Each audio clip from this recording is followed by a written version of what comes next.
السلام عليكم ورحمة الله وبركاته.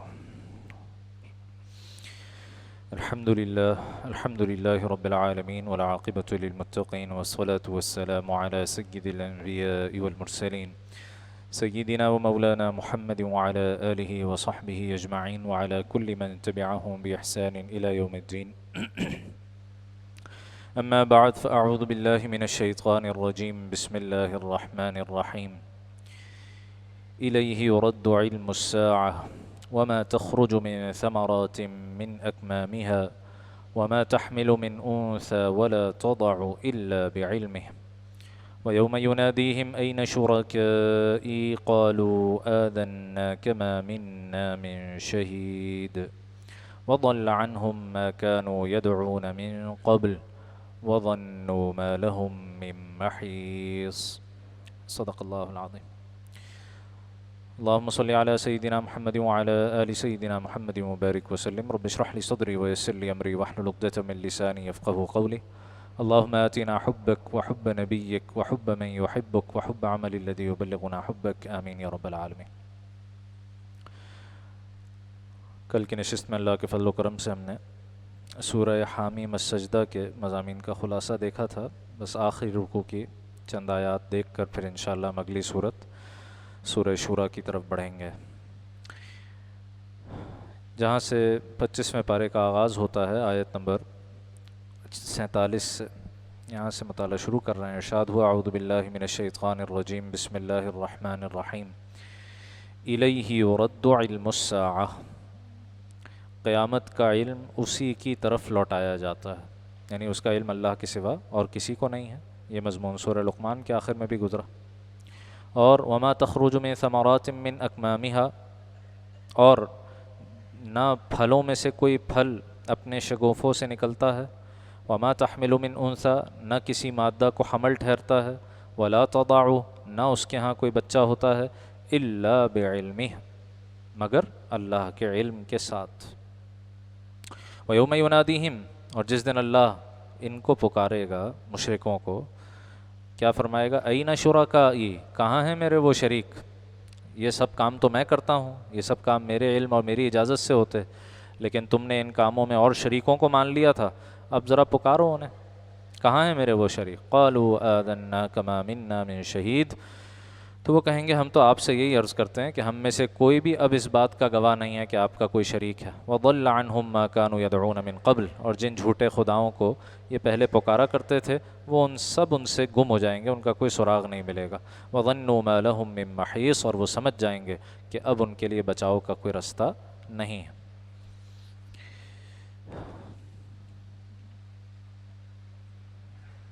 آخری آیت میں ارشاد ہوا الا، آگاہ ہو جاؤ، انہم فی مریۃ من لقاء ربہم، یہ لوگ تو بس اپنے رب کا سامنا کرنے کے معاملے میں شک میں پڑے ہوئے ہیں.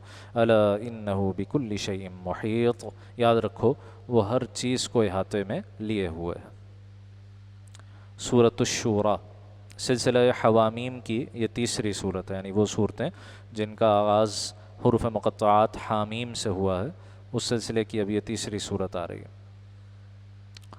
شورا، مشورہ، تو مسلمانوں کے باہمی امور مشورے سے طے ہوتے ہیں. یہ مضمون آیت نمبر 38 میں آیا، اس مناسبت سے صورت کا نام شورا ہے. 5 رکوع اور 53 آیات.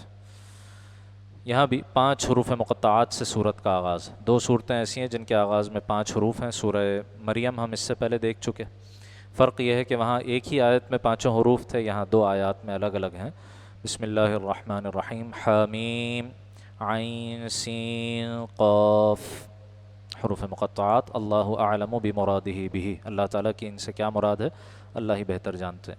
کذالک یوحی الیک والی الذین من قبلک اللہ العزیز الحکیم. اے نبی، اللہ جو عزیز و حکیم ذات ہے وہ آپ پر اور آپ سے پہلے جو پیغمبر ہوئے ان پر اسی طرح وہی نازل کرتا رہا. لہ ما فی السماوات و ما فی الارض، جو کچھ آسمانوں میں ہے جو کچھ زمین میں ہے سبھی اس کا ہے.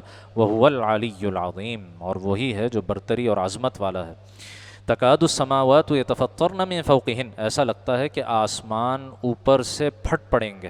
والملائکۃ یسبحون بحمد ربہم، اور فرشتے اپنے رب کی حمد کے ساتھ اس کی تسبیح کر رہے ہیں. ویستغفرون لمن فی الارض، اور زمین والوں کے لیے استغفار کر رہے ہیں. آسمان کیوں پھٹ پڑے گا اوپر سے؟ فرشتوں کا ذکر ہے. اتنی بڑی تعداد میں فرشتے اللہ کی تسبیح میں مصروف ہیں آسمانوں میں کہ ان کے بوجھ سے قریب ہے کہ آسمان پھٹ پڑے. حدیث میں آتا ہے آسمانوں میں کوئی 4 انگلی رکھنے کی جگہ ایسی نہیں ہے جہاں کوئی فرشتہ اللہ کی عبادت میں مصروف نہ ہو. تو پوری کائنات اللہ کی عبادت میں لگی ہوئی ہے. اور ساتھ میں وہ صرف اپنے لیے عبادت نہیں کرتے, اہل ایمان کے حق میں استغفار کرتے ہیں. اللہ نے فرشتے مقرر کیے ہوئے ہیں اس کام پر کہ وہ مسلمانوں کے حق میں استغفار کرتے رہتے ہیں. یہ سورہ مومن میں بھی یہ مضمون گزرا ہے. اس کے بعد فرمایا کہ اللہ تعالیٰ کی کچھ صفات کا تذکرہ ہے. پھر آیت نمبر 13 ہے سورہ شورا کی. اس کے مضمون کو اچھی طرح سمجھنا چاہیے کیونکہ اس سے پھر بعض اوقات غلط فہمی بھی پیدا ہوتی ہے اور ایک ایسا پورا علم اس سے برآمد کر لیا گیا جس کا اس آیت سے براہ راست کوئی تعلق نہیں.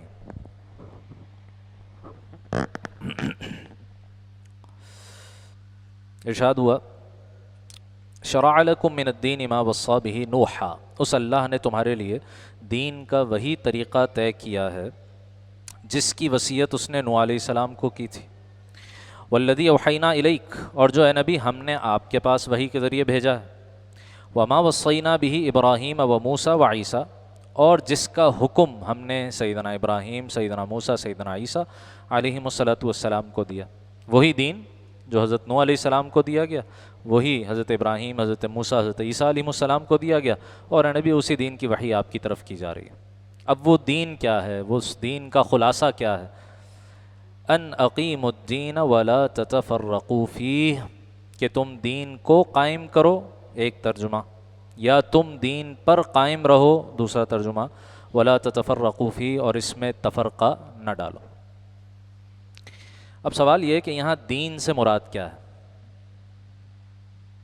مسئلہ یہی ہوتا ہے نا کہ جو الفاظ قرآن حکیم نے استعمال کیے ہوئے ہیں صرف ڈکشنری کی بنیاد پر ان کو طے کر لینا, یا دیگر مقامات پر یہ لفظ اس معنی میں آیا اس لیے یہاں بھی لازمی اس معنی میں آیا ہوگا, یہ ضروری نہیں ہوتا.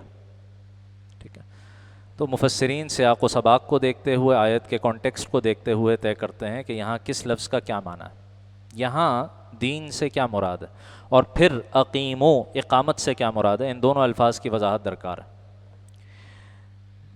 چونکہ پیچھے کہا گیا کہ وہی دین ہے جو نوح علیہ السلام, ابراہیم علیہ السلام, موسیٰ علیہ السلام, عیسیٰ علیہ السلام کو دیا گیا, وہی دین آپ کو دیا گیا, لہٰذا یہاں دین کی وہ باتیں مراد ہیں, دین سے وہ باتیں مراد ہیں جو اصل دین ہیں, اصول دین ہیں, دین کی بنیادیں ہیں جو زمان و مکان کے بدلنے سے تبدیل نہیں ہوتی, تمام انبیاء کو مشترک طور پر دی گئی تھیں. صحیح. تو تمام انبیاء علیہم السلام کے ادیان میں, مذاہب میں جو کامن باتیں تھیں, مشترک باتیں تھیں, وہ یہاں مراد ہیں.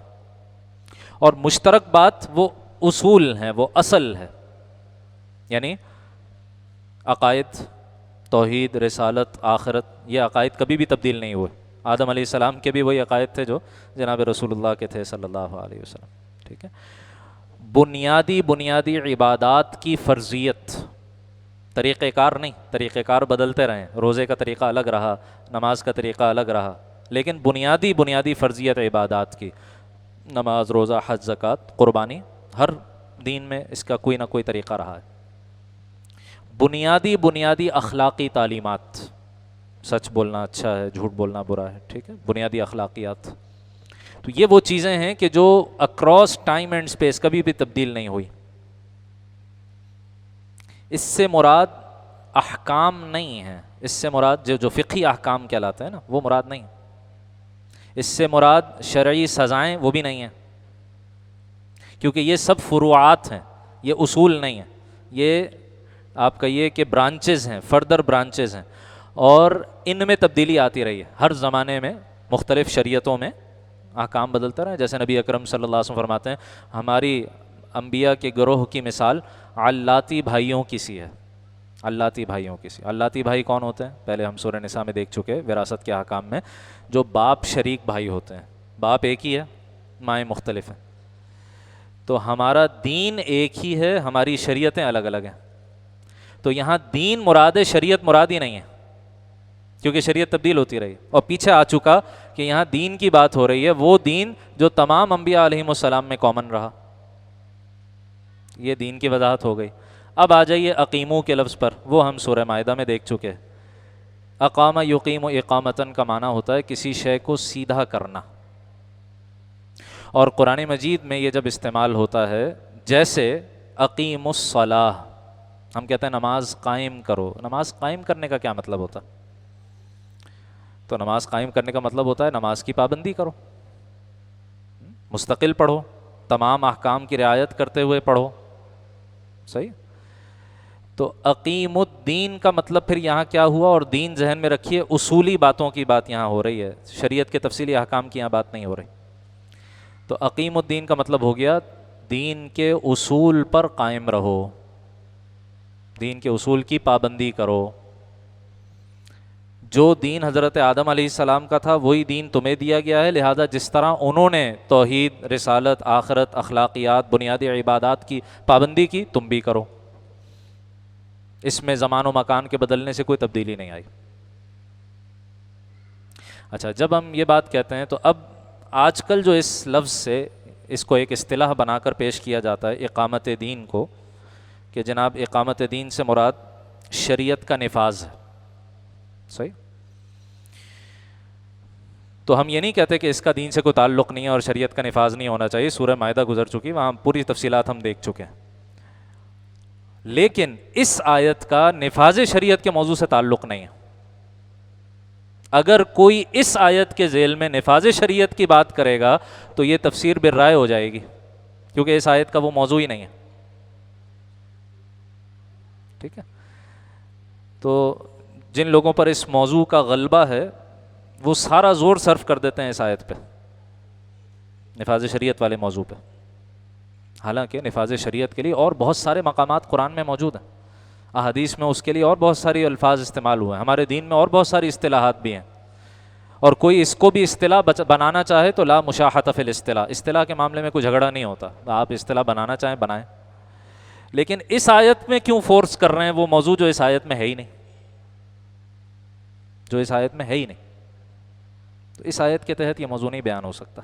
اس آیت میں جتنے اہل سنت کے مفسرین ہیں سب نے یہ موضوع بیان کیا ہے کہ بھئی اصل دین کو برقرار رکھو، اصل دین میں کوئی تبدیلی نہ کرو. وَلَا تَتَفَرَّقُوا فِيهِ، جو آگے کہا، اب اس کا مطلب کیا ہو گیا؟ اس اصل دین میں اگر کوئی تبدیلی کرو گے تو تفریق ہو جائے گی. تفریق کون سی؟ یہ جو مسلمانوں کے درمیان تفریق ہے اس کی بات نہیں ہو رہی، یہ ادیان کے درمیان جو تفریق ہے اس کی بات ہو رہی ہے. اگر تم نے اصل دین میں کوئی چیز تبدیل کی، توحید میں کوئی چیز تبدیل کی، رسالت کے موضوع پہ کوئی چیز تبدیل کی، آخرت کے موضوع پہ کوئی چیز تبدیل کی، اصول دین میں کوئی تبدیلی کی، عقائد میں تبدیلی کی، تو تم اسلام سے نکل کر ایک نیا فرقہ، ایک نیا دین، ایک نیا مذہب بن جاؤ گے. یہ موضوع یہاں پر بیان ہو رہا ہے. یہاں مسلمانوں کے درمیان جو اختلافات ہیں اور تفرقہ ہے اس کو موضوع بنا لیا جاتا ہے، حالانکہ اس آیت میں وہ موضوع ہے ہی نہیں.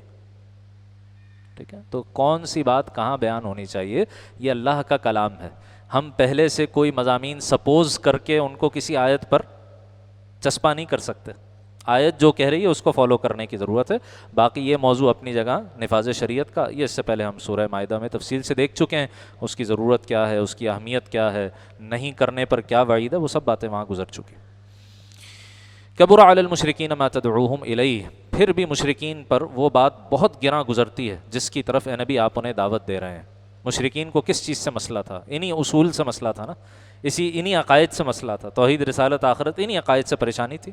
اللہ یجتبی الیہ من یشاء، اللہ جس کو چاہتا ہے چن کر اپنی طرف کھینچ لیتا ہے. ویہدی الیہ من ینیب، اور اسے اپنے پاس پہنچا دیتا ہے جو کوئی اس سے لو لگاتا.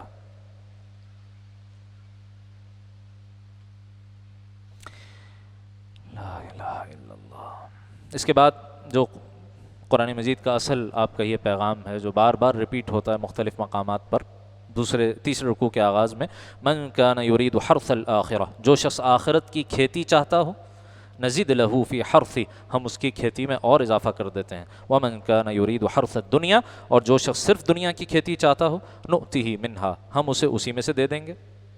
وما لہ فی الآخرۃ من نصیب، لیکن آخرت میں پھر اس کا کوئی حصہ نہیں ہوگا.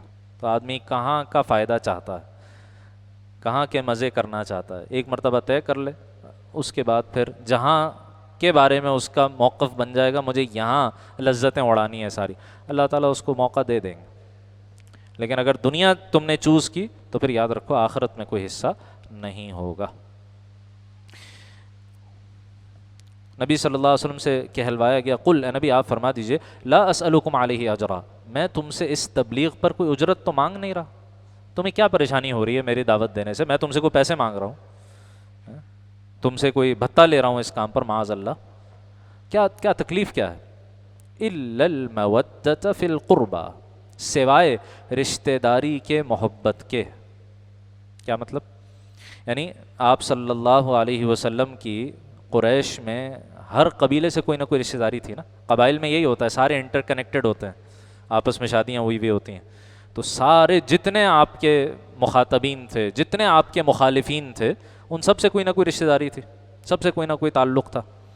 تو کہا کہ بھائی میں تم سے اس دعوت پر کوئی اجرت، کوئی مال نہیں مانگ رہا، کم سے کم اتنا کرو کہ اس رشتہ داری کا تو پاس کر لو، میری مخالفت تو نہ کرو، میرے راہ میں رکاوٹیں تو نہ ڈالو. نہیں ماننا نہ مانو، وہ تمہارا مسئلہ ہے، کم سے کم رشتہ داری کا لحاظ کرتے ہوئے تو رکاوٹیں نہ ڈالو، تکلیف تو نہ دو. وَمَن يَقْتَرِفْ حَسَنَةً نَزِدْ لَهُ فِيهَا حُسْنًا، اور جو شخص کوئی بھلائی کرے گا ہم اس کی خاطر اس بھلائی میں مزید خوبی کا اضافہ کر دیں گے.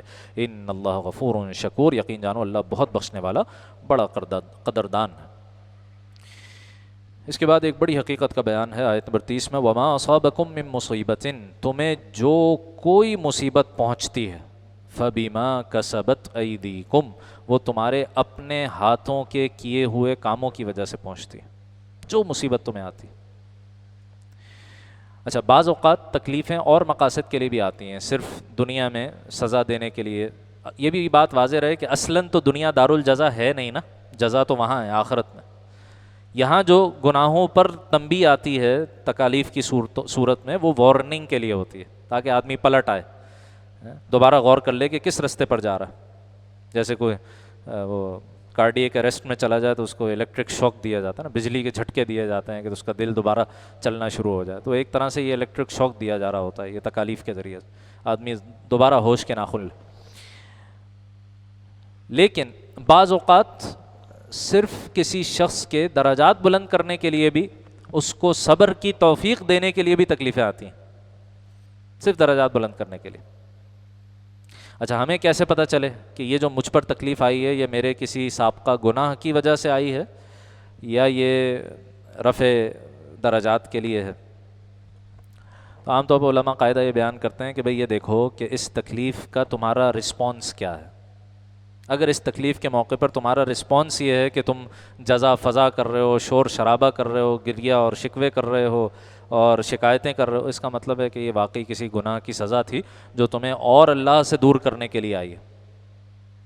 اور اگر رسپانس یہ ہے کہ نہیں، اللہ تعالیٰ کی یاد میں اضافہ ہو رہا ہے، خشیت میں اضافہ ہو رہا ہے، دعاؤں میں اضافہ ہو رہا ہے، تو امید کی جا سکتی ہے کہ یہ درجات بلند کرنے کے لیے. واللہ اعلم. باقی ہمیں تو ہر گناہ کے بارے میں یہی خیال کرنا چاہیے، ہر تکلیف کے بارے میں یہ خیال کرنا چاہیے یقیناً یہ میرا کوئی نہ کوئی مسئلہ ہے، یقیناً یہ میرا کوئی سابقہ گناہ ہے جس کا یہ نتیجہ.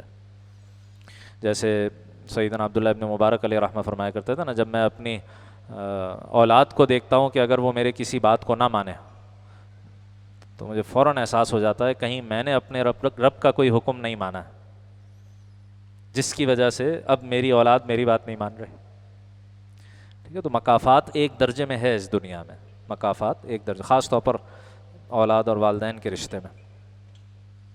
اس کے بعد اللہ سبحانہ و تعالیٰ نے اہل ایمان کی بڑی خوبصورت صفات بیان فرمائی. فما اوتیتم من شیء فمتاع الحیات الدنیا، تمہیں جو کچھ دنیا کی زندگی میں دیا گیا ہے وہ سب دنیا کی زندگی کی پونجی ہے، برتنے کا سامان ہے، یہ اصل نہیں ہے، یہ مقصد نہیں ہے.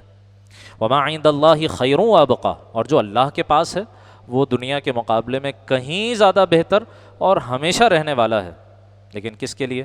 للذین آمنوا، جو لوگ ایمان لائے، وعلی ربہم یتوکلون، اپنے رب پر بھروسہ کرتے ہیں، والذین یجتنبون کبائر الاثم والفواحش، جو بڑے بڑے گناہوں اور بے حیائی کے کاموں سے پرہیز کرتے ہیں. یہ سورہ نساء میں بھی مضمون گزر چکا. وَإِذَا مَا غَضِبُوا هُمْ يَغْفِرُونَ، اور جب ان کو غصہ آتا ہے تو وہ درگزر سے کام لیتے ہیں. حدیث میں ہے نا، اصل پہلوان وہ تھوڑی ہے جو کسی مقابلے میں سامنے والے کو پچھاڑ دے. اصل پہلوان تو یہ ہے جو اپنے غصے پر قابو رکھے. تو غصہ جو ہے نا، غضب، یہ ایک قوت ہے جو اللہ نے ہر انسان کے اندر پیدا کی ہے. اس کو ختم کر دینا مطلوب نہیں ہے. کسی انسان کو بالکل ہی غصہ نہ آتا ہو تو ایسے آدمی کے اندر بزدلی بھی ہوگی، بہادری نہیں ہوگی، اور بے غیرتی بھی ہوگی. بے غیرتی بھی ہوگی. کوئی اس کے گھر والوں کو کوئی نقصان پہنچائے اور اس سے کوئی آگے بڑھ کر کوئی اللہ کے دین کے حوالے سے کوئی گستاخی کرے اور اس کو کوئی رسپانس ہی نہ آئے، کوئی غصہ ہی نہ، یہ تو بے غیرتی ہے سیدھی سیدھی. تو غصے کا جو جذبہ اللہ نے انسان کے اندر رکھا ہے، غصے کی جو قوت، غضب کی قوت انسان کے اندر رکھی، اس کو ختم کرنا مقصود نہیں ہے، اس کو اعتدال میں لانا مطلب. وہ یہ کہ آدمی کے کنٹرول میں رہے اس کا غصہ آدمی پر قابو نہ پالے، پہلی چیز. اور دوسری یہ کہ اس کا اظہار کہاں ہو کہاں نہ ہو، وہ بھی شریعت نے متعین کیا. جیسے ام المومنین سیدہ عائشہ رضی اللہ تعالی عنہ جناب رسول اللہ صلی اللہ علیہ وسلم کے بارے میں فرماتی ہیں نا، شمائل کی روایات میں بھی آتا ہے کہ آپ علیہ الصلوۃ والسلام اپنی ذات کے لیے کبھی غصہ نہیں فرماتے تھے. آپ کی ذات کو کوئی تکلیف پہنچائے، آپ کی ذات پر کوئی حرف آئے، کبھی آپ غصہ نہیں کرتے، درگزر، معافی. ہاں، اللہ کے دین کے خلاف ورزی ہوتی تھی، شریعت کا کوئی حکم ٹوٹتا تھا تو سب سے زیادہ آپ غضبناک ہوتے تھے. آپ کے غضب کے آگے پھر کوئی ٹھہر نہیں سکتا تھا. تو کہاں غصہ آنا چاہیے، کہاں نہیں آنا چاہیے، کہاں اس کا اظہار ہونا چاہیے، کہاں نہیں ہونا چاہیے، اور کس طرح اس کو، غصے کو اپنے قابو میں رکھا جائے، نہ کہ یہ کہ غصہ انسان کے اوپر ایسا حاوی ہو جائے کہ اس کو پتہ ہی نہ چلے کہ وہ کیا کر رہا ہے. تو وَإِذَا مَا غَضِبُوا هُمْ يَغْفِرُونَ، جب ان کو غصہ آتا ہے تو وہ درگزر سے کام لیتے ہیں. وَالَّذِينَ اسْتَجَابُوا لِرَبِّهِمْ، اور جنہوں نے اپنے رب کی بات مانی ہے، وَأَقَامُوا الصَّلَاةَ، اور نماز قائم کی ہے، وَأَمْرُهُمْ شُورَىٰ بَيْنَهُمْ، اور ان کے آپس کے معاملات مشورے سے طے ہوتے ہیں. مشورے پر پہلے بھی بات ہوئی، مَا نَدِمَ مَنِ اسْتَشَارَ، جو مشورے سے معاملات طے کرتا ہے وہ کبھی نادم نہیں ہوتا، کبھی پشیمان نہیں ہوتا. تو معاملات میں مشورہ کرنا چاہیے، اور ضروری نہیں ہے کہ صرف بڑوں سے ہی مشورہ ہو، بعض اوقات چھوٹوں سے بھی مشورہ کرنا چاہیے، ٹھیک ہے، بلکہ اکثر چھوٹوں سے ہی کیا جائے گا. جیسے نبی اکرم صلی اللہ علیہ وسلم نے، آگے سورہ فتح آ رہی ہے، صلح حدیبیہ کے موقع پر اپنی زوجہ سے مشورہ کیا. آپ علیہ السلام کی زوجہ سیدہ ام سلمہ رضی اللہ تعالیٰ عنہ اس سفر میں ساتھ تھیں، ان سے مشورہ ہوا. تو اپنے ارد گرد اپنے متعلقین سے مشورہ، یہاں تک کہ سورہ آل عمران میں ہم دیکھ چکے کہ جن کے مشورے کے نتیجے میں، اس پر عمل کرنے کے نتیجے میں وقتی طور پر نقصان بھی ہو گیا، پھر بھی کہا وَشَاوِرْهُمْ فِي الْأَمْرِ. غزوہ احد میں جو تکلیف آئی تھی، تو بظاہر ایک سبب یہ تھا نا کہ آپ علیہ السلام کی رائے یہ تھی کہ مدینہ میں رہ کر غزوہ لڑا جائے، ڈیفینڈ کیا جائے مدینہ کو، لیکن نوجوانوں کی رائے تھی کہ نہیں، باہر نکل کر ہمیں مقابلہ کرنا چاہیے. آپ نے ان کے مشورے پر عمل کر لیا. تو اگرچہ وہاں بھی ابتداً کامیابی ہو گئی تھی، لیکن ایک وقتی طور پر نقصان پہنچا.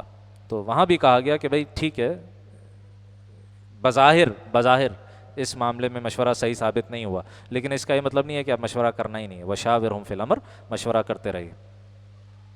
وَالَّذِينَ إِذَا أَصَابَهُمُ الْبَغْيُ، بلکہ وَمِمَّا رَزَقْنَاهُمْ يُنْفِقُونَ، جو ہم نے انہیں رزق دیا اس میں سے نیک کاموں میں خرچ کرتے ہیں.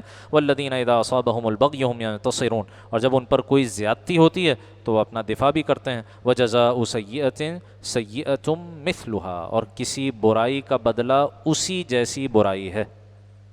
یعنی ایک ہے قانونی اختیار دیا گیا ہے کہ میرے ساتھ اگر کوئی زیادتی ہوئی ہے تو اللہ نے مجھے اختیار دیا ہے میں اتنا ہی بدلہ لوں، اس سے ایک انچ زیادہ نہیں، جتنی زیادتی اتنا بدلہ.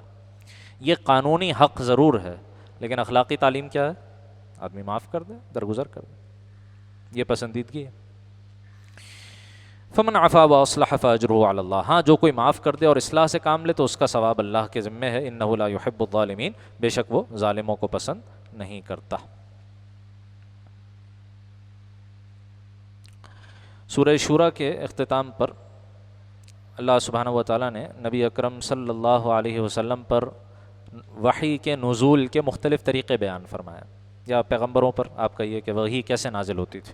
3 طریقے بیان ہوئے. آیت نمبر 51 میں فرمایا وما کان لبشر، کسی انسان میں یہ طاقت نہیں ہے، ان یکلمہ اللہ، کہ اللہ اس سے روبرو، آمنے سامنے براہ راست بات کرے، الا، مگر 3 طریقوں سے. نمبر 1 وحیاً، کہ وہ وحی کے ذریعے سے ہو. یہاں پر وحی سے مراد وہ وحی نہیں ہے جو فرشتے کے ذریعے بھیجی جاتی ہے. وحین سے مراد ہے براہ راست دل میں بات ڈالنا. ٹھیک ہے, جیسے جس معنی میں وَوَحَيْنَا إِلَىٰ أُمِّ مُوسَىٰ ہم پڑھ چکے. موسیٰ علیہ السلام کی والدہ کے دل میں اللہ نے بات ڈالی تھی کہ اپنے بچے کی جان کا جب خطرہ ہو تو کیا کرنا, کہ سمندر میں ڈال دینا. تو اب یہ اللہ سبحانہ و تعالیٰ نے بات دل میں ڈالی تھی براہ راست, لیکن یہ ظاہر ہے وحی نبوت نہیں ہے کیونکہ خاتون کوئی نبی نہیں ہوئی کبھی بھی. تو اللہ وحین سے مراد ہے دل میں براہ راست کوئی بات ڈال دینا, کوئی الہام کر دینا. یا پھر دوسری صورت او من وراء حجاب, یا پھر پردے کے پیچھے سے, جیسے موسیٰ علیہ السلام سے کوہ طور پر کلام ہوا. او یا تیسرا طریقہ یرسل رسولا فیوحی باذنہ ما یشاء, یا پھر وہ کوئی پیغام لانے والا فرشتہ بھیج دے اور وہ اس کے حکم سے جو چاہے وحی کا پیغام کرے, جو عام طور پر وحی جس طریقے سے نازل ہوتی تھی. یہ جو پہلی صورت ہے براہ راست دل میں ڈالنا, تو نبی اکرم صلی اللہ علیہ وسلم پر نزول وحی میں اس کو بھی استعمال کیا گیا. بعض اوقات حضرت جبرائیل کا واسطہ درمیان میں نہیں ہوتا تھا علیہ الصلوۃ والسلام, براہ راست اللہ تعالیٰ کی طرف سے وحی دل میں نازل ہوتی تھی, دل پہ اترتی تھی. اور وہ نبی علیہ السلام فرماتے ہیں کہ میرے لیے اس کو برداشت کرنا سب سے زیادہ مشکل ہوتا تھا. سب سے آسان یہ ہوتا تھا کہ فرشتہ پڑھ رہا ہو اور ساتھ آپ پڑھ لیتے تھے, لیکن جب براہ راست نزول ہوتا تھا بغیر فرشتے کے واسطے کے, تو آپ فرماتے ہیں کہ یہ وَهُوَ أَشَدُّ عَلَيَّ, مجھ پر سب سے زیادہ شدید ہوتا تھا. اور حضرت عائشہ فرماتی ہیں کہ سخت سردی کے موسم میں آپ کی پیشانی مبارک پر پسینے کے قطرے نمودار ہو جاتے تھے اور آپ کا جسم اطہر بھاری ہو جاتا تھا شدت وحی کی وجہ سے. فیوحی بإذنہ ما یشاء, پھر اس کے ذریعے وہ جو حکم چاہے اپنے وحی پر, اپنے رسول پر پیغام نازل کرے. انہ علی حکیم, یقیناً وہ بہت اونچی شان والا بڑی حکمت والی ذات ہے. سورۃ الزخرف. زخرف عربی میں سونے کو کہتے ہیں. تو آگے کفار کے بارے میں آ رہا ہے کہ اللہ سبحانہ و تعالیٰ کو اس دنیا کی کوئی پرواہ نہیں ہے. اگر وہ چاہتا تو کافروں کے لیے ان کے سارے گھر اور ان کے کمرے اور ان کے بستر اور ان کے گھر کی سیڑھیاں سب کچھ سونے کا بنا دیتا یا چاندی کا بنا دیتا. اگر اندیشہ نہ ہوتا کہ سارے ہی یہ دیکھ کر کافر نہ ہو جائیں تو اللہ تعالیٰ یہ کر دیتا, کیونکہ اللہ تعالیٰ کے نزدیک اس دنیا کی کوئی حیثیت نہیں. یہ مضمون آ رہا ہے, تو اس مناسبت سے سورت کا نام الزخرف. بسم اللہ الرحمن الرحیم. حامیم, حروف مقطعات. والکتاب المبین, قسم ہے اس واضح کتاب کی. انا جعلناہ قرآنا عربیا لعلکم تعقلون, ہم نے اسے عربی زبان کا قرآن بنایا ہے تاکہ تم اسے سمجھ سکو. لوح محفوظ میں اس کی کیا صورت ہے کوئی نہیں جانتا. ہاں, جب حضرت جبرائیل علیہ السلام کو نزول کے لیے دیا تو عربی زبان میں ڈھال کر دیا تاکہ لوگ سمجھ سکیں. سورہ یوسف کے آغاز میں بھی یہ مضمون گزر چکا, تفصیل وہاں آ چکی. وَإِنَّهُ فِي أُمِّ الْكِتَابِ لَدَيْنَا, اور حقیقت یہ ہے کہ وہ تو ہمارے پاس لوح محفوظ میں لَعَلِيٌّ حکیم, بڑے اونچے درجے کی حکمت سے بھری ہوئی کتاب. اصلاً یہ قرآن مجید لوح محفوظ میں ہے, وہاں سے پہلے لیلۃ القدر میں رمضان کی رات میں آسمان دنیا پر نازل ہوا بیت العزہ پر, اور پھر وہاں سے 23 سال کے عرصے میں نبی اکرم صلی اللہ علیہ وسلم کے قلب اطہر پر اس کا نزول مکمل ہوا.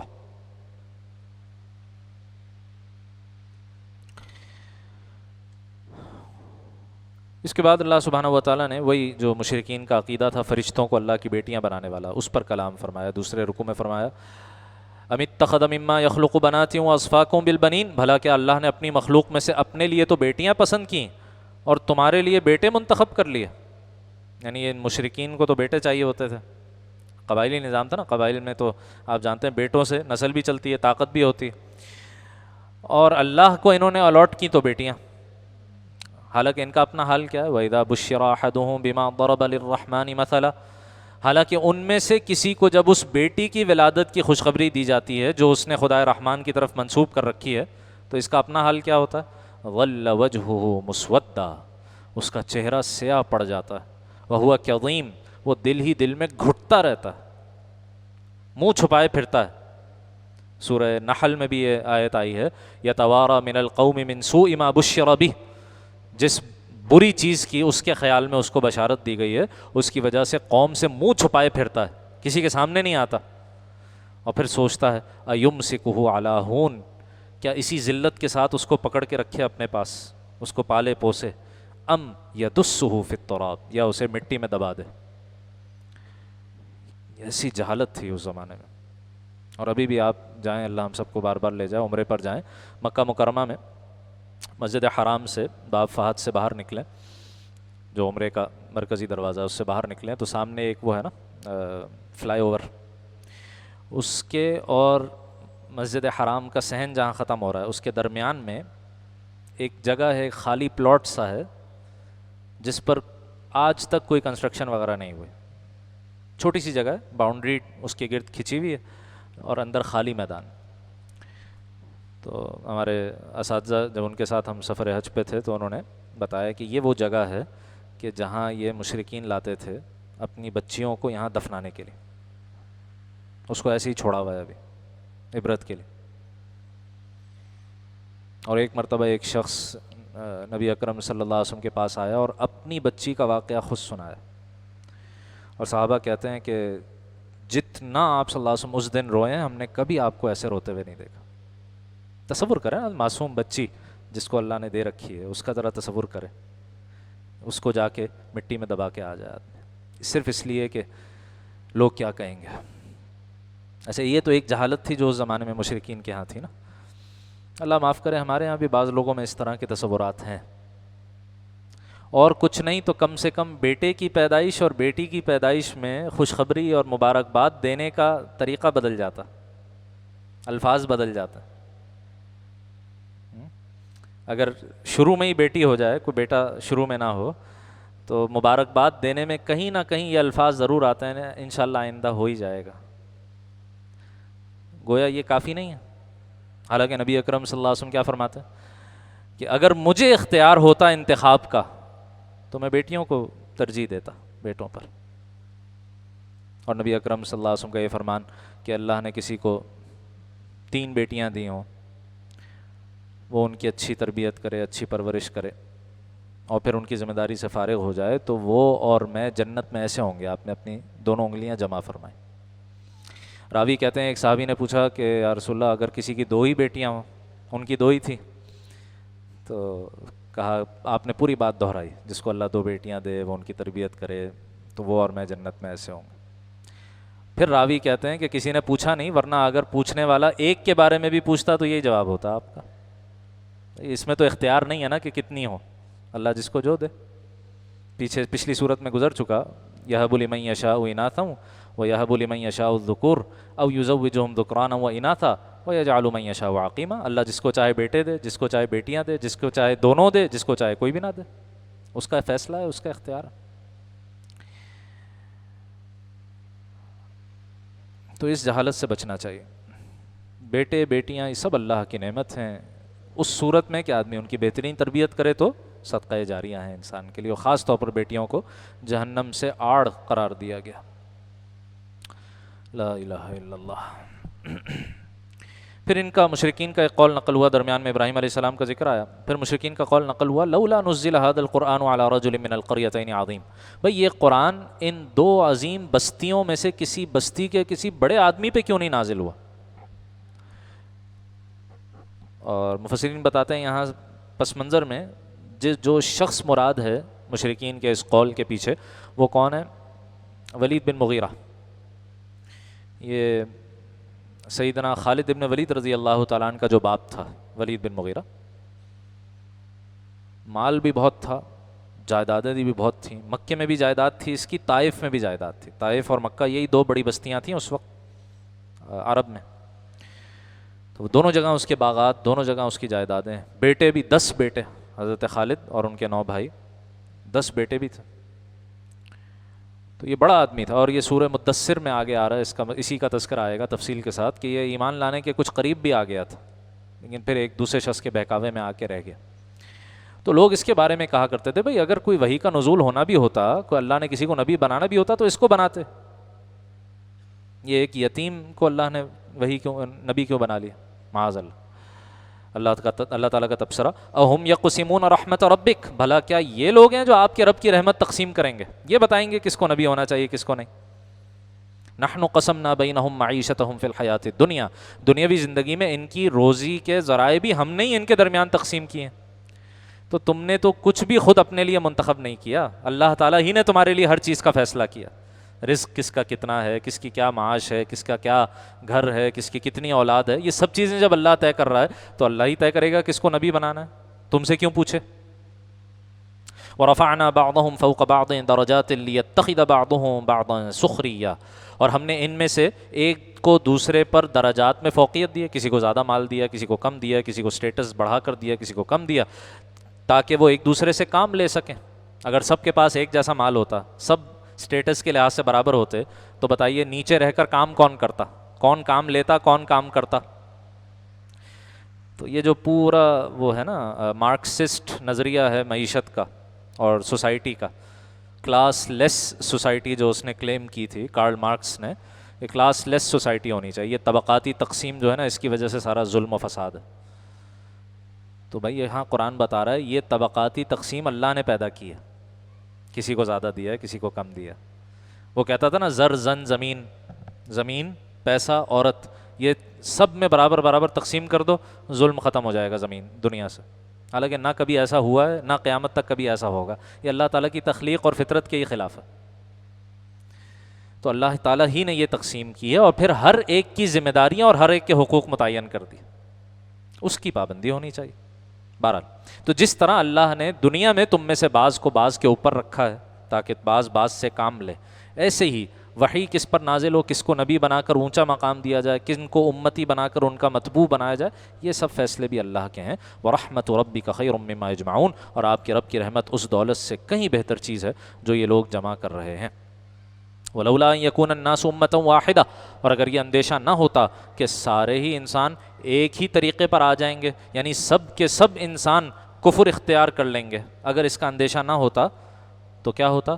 لَجَعَلْنَا لِمَن يَكْفُرُ بِالرَّحْمَنِ لِبُيُوتِهِمْ سُقُفًا مِّن فِضَّةٍ، تو جو لوگ خدائے رحمان کے منکر ہیں ہم ان کے لیے ان کے گھروں کی چھتیں بھی چاندی کی بنا دیتے. وَمَعَارِجَ عَلَيْهَا يَظْهَرُونَ، وہ سیڑھیاں بھی چاندی کی بنا دیتے جن پر وہ چڑھتے ہیں. وَلِبُيُوتِهِمْ أَبْوَابًا وَسُرُرًا عَلَيْهَا يَتَّكِئُونَ، اور ان کے گھروں کے دروازے بھی اور وہ تخت بھی جن پر وہ تکیے لگائے بیٹھتے ہیں سب چاندی کے بنا دیتے.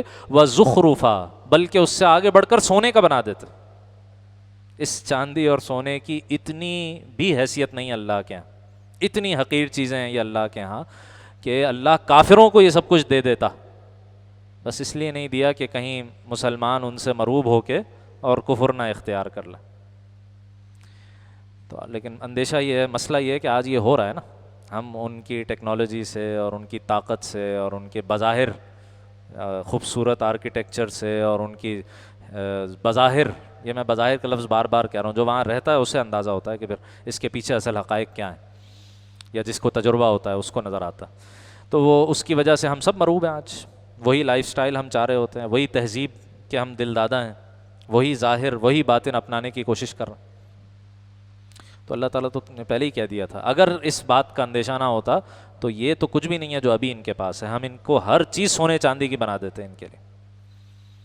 وَإِن كُلُّ ذَلِكَ لَمَّا مَتَاعُ الْحَيَاةِ الدُّنْيَا، حالانکہ حقیقت یہ ہے کہ یہ سب کچھ بھی نہیں ہے، صرف دنیاوی زندگی کے گزارے کا سامان ہے. اور وَالْآخِرَةُ عِندَ رَبِّكَ لِلْمُتَّقِينَ، آخرت تو آپ کے رب کے نزدیک صرف پرہیزگاروں کے لیے ہے. وہاں کی فکر کرو، پرہیزگاری حاصل کرنے کی فکر کرو. یہ ساری نعمتیں، یہ ساری لذتیں جنت میں اللہ خود ہی عطا فرما دیں گے. وَمَن يَعْشُ عَن ذِكْرِ الرَّحْمَنِ نُقَيِّضْ لَهُ شَيْطَانًا، اور جو شخص خدائے رحمان کے ذکر سے اندھا بن جائے ہم اس پر ایک شیطان مسلط کر دیتے ہیں. فَهُوَ لَهُ قَرِينٌ، وہ اس کا ساتھی بن جاتا. یہ مضمون بار بار قرآن میں آیا نا، پہلے بھی ہم دیکھ چکے کہ جب انبیاء معصوم ہوتے ہیں وہ تو شیطان کا ان پر کوئی زور نہیں چل سکتا. انبیاء سے نیچے جو اگلا درجہ صدیقین کا، وہ اس درجے پر فائز ہوتے ہیں کہ شیطان وسوسے ڈالتا تو ہے لیکن جیسے ہی وسوسہ ہوتا ہے فوراً اللہ کا ذکر شروع کر دیتے ہیں، تو وہ وسوسہ آگے عمل میں ٹرانسلیٹ ہی نہیں ہو پاتا کہ وہ گناہ ہو اور کوئی غلطی ہو اور پھر توبہ کی ضرورت پیش ہے، پہلے ہی متنبہ ہو جاتے ہیں کہ شیطان وسوسہ ڈال رہا. اس سے پھر اگلا درجہ سورہ آل عمران میں آیا کہ وسوسہ آتا ہے، آدمی اس پر عمل بھی کر لیتا ہے، پھر اسے خیال آتا ہے، اللہ کا ذکر کرتا ہے، توبہ استغفار کرتا ہے. تو یہ آخری درجہ ہے کہ جب بالکل ذکر سے آدمی اندھا ہو جائے، اللہ تعالیٰ کے ذکر سے، اللہ اللہ کرنے سے، قرآن کی تلاوت کرنے سے، اللہ کو یاد کرنے سے تنہائی میں بالکل غافل ہو جائے، تو پھر شیطان ایسا مسلط کر دیا جاتا ہے اس پر کہ وہ اس کا ساتھی بن جاتا ہے، چپک جاتا ہے ساتھ، چھوڑتا نہیں ہے پھر جب تک جہنم میں نہ پہنچا دے۔ سیدنا موسیٰ علیہ الصلوۃ والسلام کا واقعہ یہاں دوبارہ آیا، پہلے بھی کئی بار گزر چکا ہے۔ چھٹے رکوع میں سیدنا عیسیٰ علیہ السلام کا ذکر ہے ایک خاص پس منظر میں۔ وَلَمَّا ضُرِبَ ابْنُ مَرْيَمَ مَثَلًا، اور جب عیسیٰ ابن مریم سلام علیہما کی مثال دی گئی، اِذَا قَوْمُكَ مِنْهُ يَصِدُّونَ، تو اے نبی آپ کی قوم کے لوگ یکا یک شور مچانے لگے۔ کیا ہوا؟ ایک مشرک نے ایک اعتراض کیا سورہ انبیاء کی ایک آیت کی بنیاد پر۔ سورہ انبیاء جو اس سے پہلے گزر چکی، آیت نمبر 98 میں الفاظ گزرے تھے کہ اِنَّكُمْ وَمَا تَعْبُدُونَ مِن دُونِ اللَّهِ حَصَبُ جَهَنَّمَ، اے مشرکوں تم اور جن جن کو تم نے پکارا، جن جن کی تم نے پرستش کی اللہ کے سوا، سب جہنم کا ایندھن بنیں گے۔ تو ایک مشرک نے کھڑے ہو کے کہا کہ بھئی یہ تو عیسائی لوگ کس کو پوچھتے ہیں؟ عیسیٰ علیہ السلام کو۔ تو دیکھو تمہارا قرآن یہ کہہ رہا ہے کہ سارے عیسائی بھی جہنم میں جائیں گے اور معاذ اللہ ثم معاذ اللہ عیسیٰ علیہ السلام بھی جہنم میں جائیں گے۔ جب اس نے یہ اعتراض کیا تو بڑی جو ہے وہ شور شرابہ ہوا، بڑی اس کی واہ واہ ہوئی، کیا زبردست بات نکال کے لائے اور یہ اور وہ۔ حالانکہ بالکل واضح ہے کہ وہاں خطاب کس سے ہو رہا ہے؟ عیسائیوں سے تو ہو نہیں رہا، سورہ انبیاء میں خطاب کس سے ہو رہا تھا؟ انہی مشرکین سے ہو رہا ہے۔ یہ مشرکین تو حضرت عیسیٰ کو پوچھتے نہیں ہیں، یہ تو بتوں کو پوچھتے ہیں، تو بتوں کی بات ہو رہی تھی وہاں، بالکل واضح ہے۔ لیکن بس وہ جو ہوتا ہے نا نکتے نکالنا، اعتراضات کرنا، اعتراض برائے اعتراض، تو اس کی طرف اشارہ کر رہے ہیں۔ وَلَمَّا ضُرِبَ ابْنُ مَرْيَمَ مَثَلًا، جب عیسیٰ ابن مریم سلام علیہما کی مثال دی گئی، اِذَا قَوْمُكَ مِنْهُ يَصِدُّونَ، تو آپ کی قوم کے لوگ یکا یک شور مچانے لگے۔ وَقَالُوا أَآلِهَتُنَا خَيْرٌ أَمْ هُوَ، اور کہنے لگے ہمارے معبود بہتر ہیں یا وہ عیسیٰ علیہ السلام؟ مَا ضَرَبُوهُ لَكَ إِلَّا جَدَلًا، انہوں نے آپ کے سامنے یہ مثال محض کٹ حجتی کے لیے دی ہے۔ بل ہم قوم خصمون، بلکہ یہ تو لوگ ہیں ہی جھگڑالو۔ ان ہوا الا عبد انعمنا علیہ، عیسیٰ علیہ السلام تو بس ایک بندے تھے جن پر ہم نے انعام کیا۔ وجعلناہ مثلا لبنی اسرائیل، اور ہم نے انہیں بنی اسرائیل کے لیے ایک نمونہ بنایا تھا۔ ولو نشاء لجعلنا منکم ملائکۃ فی الارض یخلفون، اور اگر ہم چاہیں تو تم سے فرشتے پیدا کر دیں جو زمین میں ایک دوسرے کے جانشین بن کر رہا کریں۔ تو تم سے فرشتے پیدا کر دیں، یعنی جیسے اللہ سبحانہ و تعالیٰ نے مٹی سے آدم کو تخلیق کر دیا علیہ الصلوۃ والسلام، جیسے اپنے کلمہ کن سے عیسیٰ علیہ السلام کو بن باپ کے پیدا کر دیا، ایسے ہی وہ تم سے فرشتے بھی پیدا کر سکتا ہے۔ یہ کہتے تھے نا بھائی فرشتے کیوں نہیں آ رہے، رسول انسانوں میں سے کیوں ہیں، فرشتوں میں سے کیوں نہیں؟ بھائی اگر زمین میں فرشتے ہوں گے تو ان کی ہدایت کے لیے فرشتے بھیج دیں گے، اگرچہ وہاں ضرورت نہیں ہے، فرشتے گناہ نہیں کرتے، صرف ان کو سمجھانے کے لیے مثال دی گئی۔ تو کہا کہ بھئی یہ اللہ سبحانہ و تعالیٰ کا اختیار ہے، وہ جس طرح جس کو چاہے جس کا جانشین بنائے، جہاں جس کو چاہے پیدا کرے۔ وَإِنَّهُ لَعِلْمٌ لِّلسَّاعَةِ، اور یقین رکھو وہ یعنی عیسیٰ علیہ السلام قیامت کی ایک نشانی ہے۔ لَعِلْمٌ لِّلسَّاعَةِ، قیامت کی ایک نشانی۔ تو اس میں اشارہ ہو گیا کہ ان کے نزول ثانی کی طرف کہ قرب قیامت ان کی دوبارہ تشریف آوری ہوگی۔ یہ بعض مفسرین نے اس طرح سے تفسیر کی ہے، اور بعض نے اس طرح سے تفسیر کی، جیسے حضرت تھانوی صاحب قدس سرور بیان القرآن میں اس کی تفسیر یوں فرماتے ہیں، وَإِنَّهُ لَعِلْمٌ لِّلسَّاعَةِ، عیسیٰ علیہ السلام کی معجزانہ پیدائش قیامت کی ایک نشانی ہے۔ جیسے وہ بن باپ کے پیدا ہوئے تو اللہ تعالیٰ جو چاہیں کریں، یہ اللہ تعالیٰ کی قدرت ہے، اسی طرح اللہ اپنی قدرت سے قیامت بھی برپا کر دے گا۔ ٹھیک ہے، تو دونوں طرح سے آیت کی تفسیر کی گئی۔ لا الہ الا اللہ۔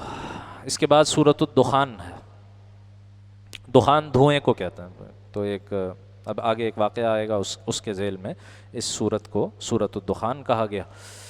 سورت کے مضامین توحید، رسالت، آخرت پر مشتمل ہے، اور مستند روایات سے ثابت ہے کہ جس وقت نبی صلی اللہ علیہ وسلم کی بعثت ہوئی ہے مکہ مکرمہ میں، تو ابتدا میں اللہ نے کافروں کو تنبیہ کرنے کے لیے قحط مسلط کر دیا تھا مکے پر، اور اتنا شدید قحط تھا، اتنا شدید قحط تھا کہ مکے والوں کو پتے کھا کھا کر گزارا کرنا پڑا، ایسا شدید قحط۔ یہ اللہ کی وہی سنت ہے جو اس سے پہلے ہم کئی بار دیکھ چکے ہیں. جب بھی کسی بستی میں کسی رسول کو بھیجا گیا قوم کو تکلیف میں مبتلا کیا جاتا تھا تاکہ ان کے اندر ذرا اللہ کی طرف رجوع کرنے کی کیفیت پیدا ہو. تو یہ کہا کرتے تھے نبی علیہ السلام سے کہ بھئی آپ دعا کریں اللہ یہ قحط دور کر دے تو ہم ایمان لے آئیں گے. تو اللہ نے اس آیت میں بتا دیا اس صورت میں کہ وہ قحط ہم دور کر دیں گے لیکن یہ مانیں گے پھر بھی نہیں. پچھلی قومیں نہیں مانی, یہ بھی نہیں مانیں گے. باقی جس طرح جمعے کے دن سورہ کہف کی تلاوت کی فضیلت بہت سی احادیث میں وارد ہوئی ہے, اسی طرح جمعے کے دن سورۃ الدخان کی تلاوت کی فضیلت بھی احادیث میں وارد ہوئی ہے. اور مختصر صورت ہے, 3 رکوع ہیں, 59 آیات ہیں. اس کا جمعے کے دن اہتمام کرنا چاہیے. بسم اللہ الرحمن الرحیم. حامیم حروف مقطعات. والکتاب المبین, قسم ہے اس کتاب کی جو حق کو واضح کر دینے والی ہے. انا انزلناہ فی لیلۃ مبارکۃ انا کننا منذرین, ہم نے اسے ایک مبارک رات میں اتارا ہے کیونکہ ہم لوگوں کو خبردار کرنے والے تھے.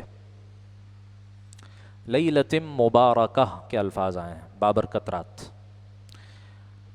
قرین قیاس یہی ہے, اور قرآن مجید کی دوسری آیات سورۃ القدر جو آخری پارے میں ہے اس کو اگر سامنے رکھیں تو یہی واضح ہوتا ہے کہ یہاں پر لیلۃ مبارکہ سے مراد لیلۃ القدر ہے جو رمضان کی ایک خاص رات ہے, آخری عشرے کی طاق راتوں میں جس کو تلاش کرنے کا حکم دیا گیا ہے. اور یہ بھی کہا گیا, وہاں یہ کہا گیا انا انزلناہ فی لیلۃ القدر, یہاں انا انزلناہ فی لیلۃ مبارکہ, الفاظ بھی وہی. البتہ ایک رائے بہرحال موجود ہے بعض مفسرین کے ہاں کہ اس سے مراد نصف شعبان کی رات, 15 شعبان کی جو رات کہلاتی. تو حضرت مفتی شفیع صاحب علیہ الرحمٰ نے معارف القرآن میں اس مقام پر کافی اس پر تفصیلی کلام کیا. راجح اسی کو قرار دیا ہے کہ غالب اور راجح اور پریفریبل یہی تفسیر ہے کہ یہاں لیلۃ القدر مراد ہے, لیکن بعض کے ہاں وہ دوسری تفسیر بھی موجود ہے. اور نصف شعبان کی جو رات ہے جس کو شب براءت بھی ہمارے ہاں کہا جاتا ہے, اور نصف شعبان کی رات اس کو کہا جاتا ہے, اس کے بارے میں ہمارے ہاں افراط و تفریط ہے, انتہائیں ہیں, ایکسٹریمز پہ لوگ چلے جاتے ہیں. بعض کہتے ہیں کہ اس کی کوئی حیثیت ہی نہیں, کوئی حقیقت ہی نہیں ہے.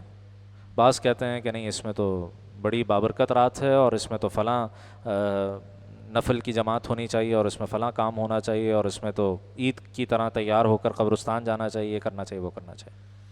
تو اعتدال کی بات کیا ہے نصف شعبان کی رات کے حوالے سے؟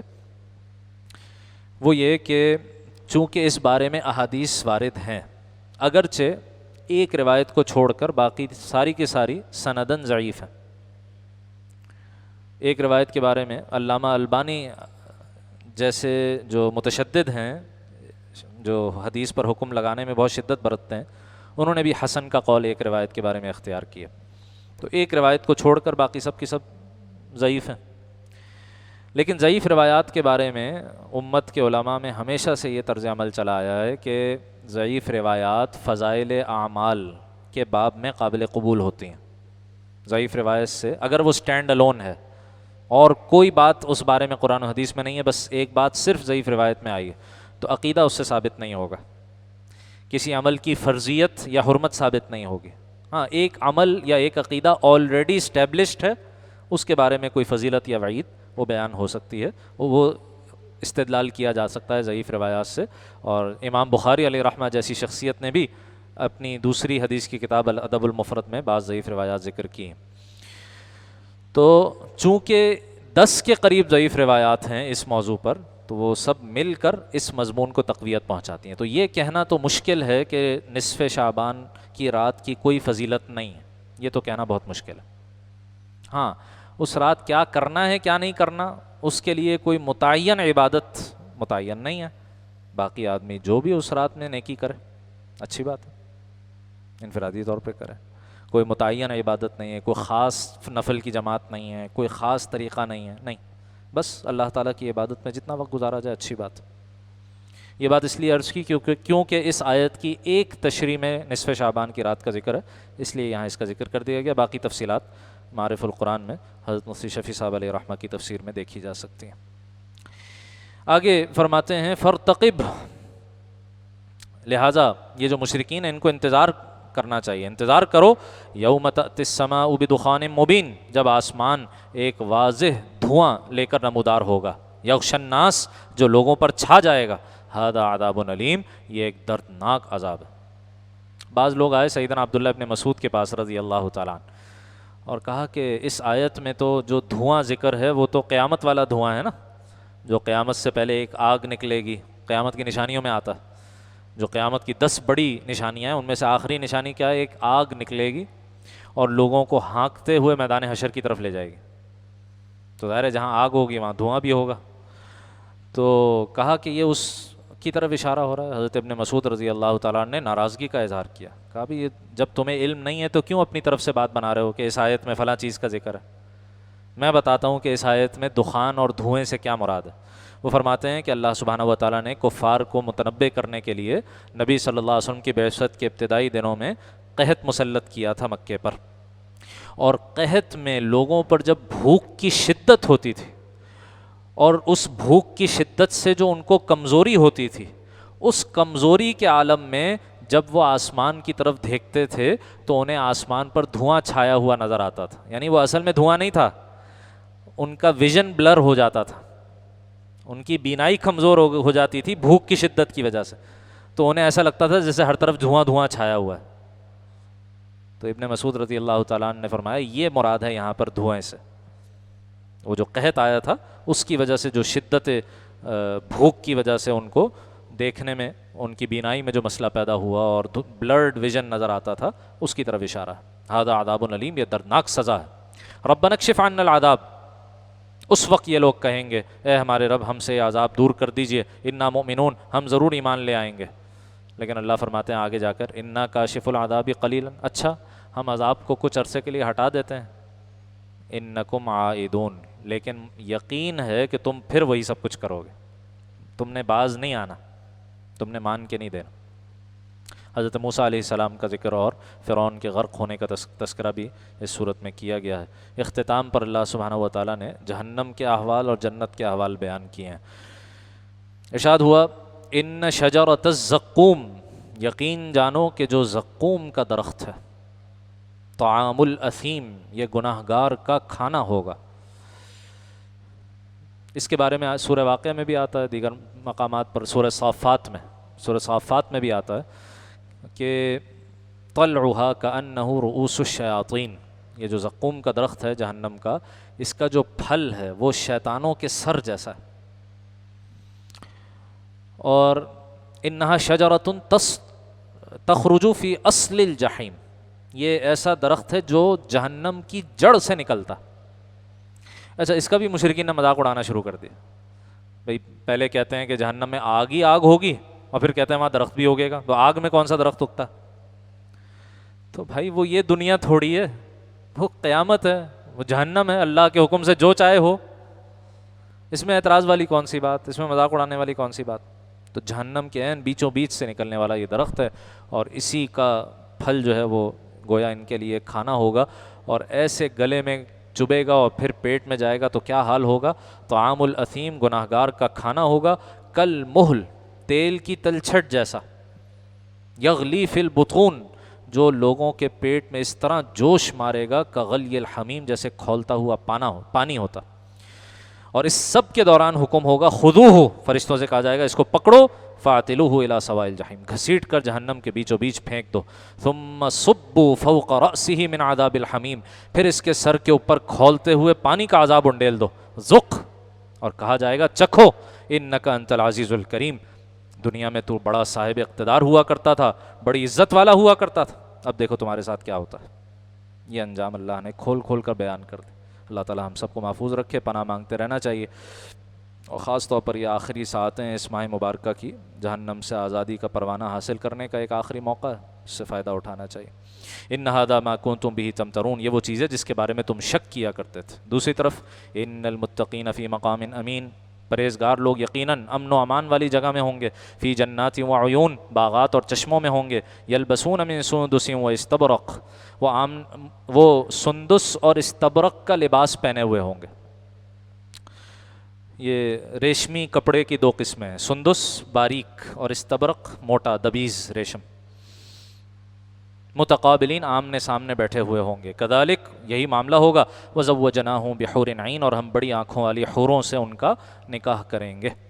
یدعون فیہا بکل فاکہۃ آمنین، وہ وہاں بڑے اطمینان سے ہر قسم کے میوے منگواتے ہوں گے. لا یذوقون فیہا الموت الا الموتۃ الاولی، جو موت ان کو پہلے دنیا میں آ چکی اس کے علاوہ وہاں وہ کسی اور موت کا مزہ نہیں چکھیں گے. ووقاہم عذاب الجحیم، اور اللہ انہیں جہنم کے عذاب سے محفوظ رکھے گا. فضلا من ربک، یہ سب آپ کے رب کی طرف سے فضل ہوگا. ذالک هو الفوز العظیم، یہی زبردست کامیابی ہے. فَإِنَّمَا يَسَّرْنَاهُ بِلِسَانِكَ، بس اے نبی اس قرآن کو ہم نے آپ کی زبان پر آسان کر دیا ہے. لَعَلَّهُمْ يَتَذَكَّرُونَ، تاکہ لوگ نصیحت حاصل کریں. فَارْتَقِبْ، اب آپ بھی انتظار کیجئے. إِنَّهُمْ مُرْتَقِبُونَ، یہ لوگ بھی انتظار کر رہے ہیں. سورۃ الجاثیہ، اس میں بنیادی طور پر 3 باتیں آئی ہیں. پہلی بات یہ کہ اللہ تعالیٰ کی قدرت کے کئی مظاہر دکھائے گئے، زمین و آسمان کی تخلیق اور اسی طریقے سے سمندروں کا اور بارش کا پورا نظام. نمبر 2، نبی اکرم صلی اللہ علیہ وسلم کو جو شریعت کے احکام دیے گئے وہ پچھلی شریعتوں سے قدرے مختلف تھے. وہی دین اور شریعت کا فرق وہ اس صورت میں دوبارہ آئے گا. اور تیسرا، قیامت کے مناظر کا بیان ہے. جاثیہ عربی زبان میں کہتے ہیں وہ افراد جو گھٹنوں کے بل گرے ہوئے ہوں. گھٹنوں کے بل کوئی شخص کھڑا ہو یا بیٹھا ہو تو اہل جہنم کی حالت ہوگی، جہنم کے ارد گرد گھٹنوں کے بل ہوں گے. اسی مناسبت سے صورت کا نام الجاثیہ رکھا. بسم اللہ الرحمن الرحیم. حامیم، تنزیل الکتاب من اللہ العزیز الحکیم، یہ کتاب اللہ کی طرف سے اتاری جا رہی ہے جو بڑا صاحب اقتدار، بڑا صاحب حکمت ہے. ان فی السماوات والارض لآیات للمؤمنین، حقیقت یہ ہے کہ آسمانوں اور زمین میں ماننے والوں کے لیے بہت سی نشانیاں ہیں. وفی خلقکم، خود تمہاری اپنی پیدائش میں. وما یبث من دابہ، اور ان جانوروں میں جو اس نے زمین میں پھیلا رکھے ہیں. آیات لقوم یوقنون، لوگوں کے لیے بڑی نشانیاں ہیں جو یقین رکھیں. واختلاف اللیل والنہار، نیز دن اور رات کے آنے جانے میں. وما انزل اللہ من السماء من رزق، اور اللہ نے آسمان سے رزق جو اتارا ہے، رزق اتارا ہے یعنی رزق کا ذریعہ اتارا ہے. پانی برستا ہے تو پھر زمین سے رزق برآمد ہوتا ہے. فاحیا به الارض بعد موتها، بس اس پانی کے ذریعے اس اللہ نے مردہ زمین کو اس کے مردہ ہو جانے کے بعد نئی زندگی دی. وتصریف الریاح، اور ہواؤں کی گردش میں. آیات لقوم یعقلون، بڑے نشانیاں ہیں ان لوگوں کے لیے جو عقل سے کام لیں. تلک آیات اللہ نتلوها علیک بالحق، یہ اللہ کی آیتیں ہیں جو نبی ہم ٹھیک ٹھیک آپ کو پڑھ کے سنا رہے ہیں. فبأي حدیث بعد اللہ وآیاتہ یؤمنون، پس اب اللہ اور اس کی ان ساری آیات اور نشانیوں کے بعد کون سی بات ہے جس پر یہ لوگ ایمان لائیں گے. اب یہ سب کچھ سننے کے بعد بھی اگر ایمان کوئی نہیں لا رہا تو اس کا مطلب ہے اندر سے صلاحیت ہی ختم ہو چکی ہے خیر کو قبول کرنے کی. بنی اسرائیل کا ذکر کہ ہم نے بنی اسرائیل کو کتاب، حکمت، نبوت، پاکیزہ رزق عطا کیا. وفضلناہم علی العالمین، اور انہیں دنیا جہاں کے لوگوں پر فوقیت بخشی تھی. وآتیناہم بینات من الامر، اور انہیں کھلے کھلے احکام دیے تھے. لیکن پھر اس کے بعد کیا ہوا؟ اگلی آیت میں فرماتے ہیں ثم جعلناک علی شریعۃ من الامر، ہم نے آپ کو اس معاملے، امر سے یہاں مراد دین ہے، اس معاملے یعنی اس دین کی ایک خاص شریعت پر رکھا ہے. تو یہ یہود اعتراض کیا کرتے تھے اگر تمہارا دین وہی ہے جو ہمارا دین ہے تو پھر شرعی احکام میں فرق کیوں ہے؟ تو یہاں بتایا گیا بھائی دین ایک ہی ہے، اصول وہی ہیں، احکام میں زمانے کے لحاظ سے فرق آتا رہا ہے. فاتبعها، پس اے نبی آپ ان کی باتوں میں نہیں آئیے، آپ اپنی ہی شریعت کی پیروی کیجئے. ولا تتبع اهواء الذین لا يعلمون، اور ان لوگوں کی خواہشات کے پیچھے نہ چلیے جنہیں حقیقت کا کوئی علم نہیں ہے. آیت نمبر 23 میں خطرناک مضمون بیان ہوا. افرأیت من اتخذ الہہ ہواہ، اے نبی کیا آپ نے اس شخص کی طرف بھی دیکھا ہے جس نے اپنی خواہش نفس کو اپنا خدا بنا لیا. خدا یعنی جیسی اطاعت، جیسی بندگی، جیسی پرستش، جیسی عبادت اللہ کی ہونی چاہیے اس مقام پر اپنی خواہشات کو لا کر کھڑا کر دی. ہر خواہش پوری کرنی ہے بس. نبی اکرم صلی اللہ علیہ وسلم نے مختلف انداز سے اس موضوع کو بیان کیا نا. کہیں آپ نے فرمایا کہ تعیس عبد الدیناری وعبد الدرہم، کہ درہم اور دینار کا بندہ ہلاک ہو جا، ہلاک ہو جا. درہم اور دینار کا بندہ جس کے لیے درہم اور دینار پیسہ، وہ خدا بن جائے. بس کسی بھی طرح پیسہ آئے، کسی بھی طرح محفوظ رہے، ختم نہ ہو، اس کے لیے چاہے شریعت کے جتنے احکام پامال کرنے پڑے وہ کرتا. تو ایسے ہی اپنی ہر خواہش کو پوری کرنا اللہ کے حکم کے بالمقابل وہ ایسا ہی ہے جیسے اپنی نفسانی خواہشات کو آدمی خدا بنا لے. اور مزید خطرناک بات کیا ہے، یہ اس آدمی کی بات نہیں ہو رہی جو ناواقفیت میں ایسا کر رہا ہے، وَأَضَلَّهُ اللَّهُ عَلَىٰ عِلْمٍ، اور علم کے باوجود اللہ نے اسے گمراہی میں ڈال دیا. یہ ہے سب سے زیادہ خطرناک بات. انسان کو شریعت کا علم بھی ہو اور پھر وہ یہ سب کچھ کرے، پھر جو سزا ہے. ایسے بخاری شریف کی روایت میں آتا ہے نا، ابن عباس رضی اللہ تعالیٰ عنہ سے مروی، کل قیامت کے دن جہنم میں اہل جہنم ایک شخص کو دیکھیں گے جس کی آنتیں اس کے پیٹ سے باہر نکلی ہوئی ہوں گی اور ان کے گرد چکر لگا رہا ہوگا، اٹھائے پھر رہا ہوگا. اور کچھ لوگ اسے پہچان لیں گے، ارے تم تو وہی تھے جو ہمیں بڑی بڑی واضح و نصیحت کی باتیں کرتے تھے، یہ تمہارا یہ انجام. تو وہ کہے گا کہ ہاں میں تمہیں تو کہتا تھا، خود عمل نہیں کرتا تھا، تمہیں تو کہتا تھا، خود عمل نہیں کرتا. تو بہت خطرناک مقام ہے یہ کہ جہاں آدمی کچھ دو باتیں لوگوں کو کہے لیکن اس کا اپنا عمل کمزور. ڈرتے رہنا چاہیے اللہ تعالیٰ سے. اچھا، اس وعید کی وجہ سے ایسا بھی نہیں ہے کہ آدمی لوگوں کو سمجھانا ہی چھوڑ دے، یہ بھی نہیں ہے. لوگ کہتے ہیں نا بھائی میں خود 100% صحیح ہو جاؤں پھر میں کسی سے کچھ کہوں گا، تو وہ 100% تو کبھی بھی صحیح نہیں ہوگا آدمی، تو یہ بھی غلط ہے. یہ دونوں باتیں ساتھ ساتھ چلتی ہیں. اپنی اصلاح، ہاں آغاز اپنی اصلاح سے ہونا چاہیے، اپنی اصلاح اور پھر دوسروں کو واضح و نصیحت بھی، یہ دونوں کام ساتھ ساتھ چلنے چاہیے. آگے فرمایا چوتھے رکوع میں وَتَرَىٰ كُلَّ أُمَّةٍ جَاثِيَةٍ، نبی آپ ہر گروہ کو دیکھیں گے قیامت کے دن کہ وہ گھٹنوں کے بل گرا ہوا، گھٹنوں کے بل. ایسی ہولناکیاں ہوں گی قیامت کی، ایسے ہولناک مظاہر آئیں گے، بے ساختہ لوگ گھٹنوں کے بل گر پڑیں گے. اور یہ سورہ مریم میں بھی آئے جہنم کے گرد حول جہنم جثیہ، وہی لفظ استعمال ہوا، جہنم کے ارد گرد گھٹنوں کے بل مجرمین کو جمع کیا جائے گا. کل امت تدعا الی کتابہا، ہر گروہ کو اس کے اعمال نامے کی طرف بلایا جائے گا. الیوم تجزون ما کنتم تعملون، آج تمہیں ان اعمال کا بدلہ دیا جائے گا جو تم کیا کرتے تھے. سورۃ الاحقاف، یہ سورہ مبارکہ سلسلہ حوامیم کی آخری سورت، اور اس میں اللہ سبحانہ و تعالیٰ نے مشرکین کے مختلف دلائل کو رد فرمایا ہے. شرک کی کوئی عقلی دلیل بھی نہیں ہے، شرک کی کوئی نقلی دلیل بھی نہیں ہے. نقلی دلیل سے مراد کیا ہے؟ جعلی نہیں، نقلی سے مراد منتقل ہونے والی، جو کسی نبی کو دی گئی پھر وہ ایک نسل سے اگلی نسل میں منتقل ہوئی، کتاب کے ذریعے سے منتقل ہوئی، تو ایسی بھی کوئی دلیل نہیں ہے. تو اس کی نفی کی گئی اس سورہ مبارکہ میں. بسم اللہ الرحمن الرحیم. حامیم تنزیل الکتاب من اللہ العزیز الحکیم، یہ کتاب اللہ کی طرف سے اتاری جا رہی ہے جو بڑا صاحب اقتدار ہے، بڑا صاحب حکمت ہے. یہ جو آگے شرک والا مضمون ہے، کہتے ہیں یہ جن کو تم نے معبود بنایا ہوا ہے، کیا انہوں نے زمین کی تخلیق میں کوئی اللہ کے ساتھ شراکت داری کی ہے، کوئی پارٹنرشپ کی ہے، یا آسمانوں میں ان کی کوئی شرکت ہے؟ ایتونی بکتاب من قبل ھذا او اثارۃ من علم ان کنتم صادقین، میرے پاس کوئی ایسی کتاب لاؤ جو اس قرآن سے پہلے کی ہو، اس میں یہ بات لکھی ہوئی ہو، یا پھر کوئی روایت ایسی ہو جس کی بنیاد علم پر ہو. یہ جو کچھ تم نے بنایا ہوا ہے یہ تم نے اپنی خواہشات کی بنیاد پہ بنایا ہوا ہے، یہ فلاں بت ہے اور یہ فلاں فرشتہ ہے اور یہ فلاں دیوتا ہے اور یہ ہے اور یہ، اس کی کوئی علمی دلیل تمہارے پاس نہیں ہے. علمی دلیل وہی ہوتی ہے جو ایک ٹریڈیشن کے ذریعے سے، ایک علمی روایت کے ذریعے سے نسلاً بعد نسلاً منتقل ہو رہی ہو. ایسی کوئی دلیل شرک کی موجود نہیں. نبی علیہ السلام سے کہا گیا نبی آپ کہہ دیجئے قل ما کنت بدعا من الرسل، میں کوئی پیغمبروں میں انوکھا پیغمبر تو ہوں نہیں، مجھ سے پہلے بھی بہت سے پیغمبر آئے. وما ادری ما یفعل بی ولا بکم، مجھے نہیں معلوم کہ میرے ساتھ کیا کیا جائے گا اور تمہارے ساتھ کیا کیا جائے گا. ان اتبع الا ما یوحى الی، میں تو صرف اس وحی کی پیروی کرتا ہوں جو مجھے بھیجی جاتی ہے. وما انا الا نذیر مبین، اور میں تو صرف واضح خبردار کر دینے والا ہوں.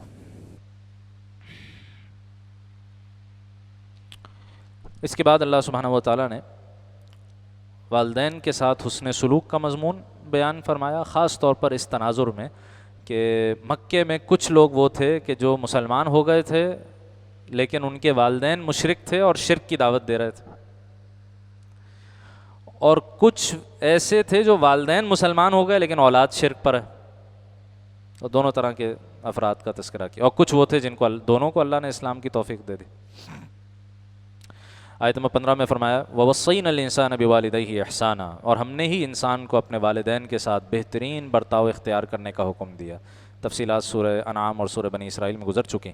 حملتہ امہ کرہا ووضعتہ کرہا، اس کی ماں نے بڑی مشقت سے اسے اٹھائے رکھا اور بڑی مشقت میں اس کو جنا. وحملہ وفصالہ 30 شہرا، اور اس کو اٹھائے رکھنے اور اس کے دودھ چھڑانے کی مدت 30 مہینے ہوتی ہے. 30 مہینے کیسے بھئی؟ حمل عام طور پر 9 مہینے اور دودھ چھڑانے کی مدت 2 سال. ٹھیک ہے، تو یہ تو 33 مہینے ہوئے. 30 کیسے؟ تو حمل کی کم سے کم مدت جس کا شریعت میں اعتبار ہے، جس کے بعد نسب ثابت ہو جاتا ہے، وہ 6 مہینے.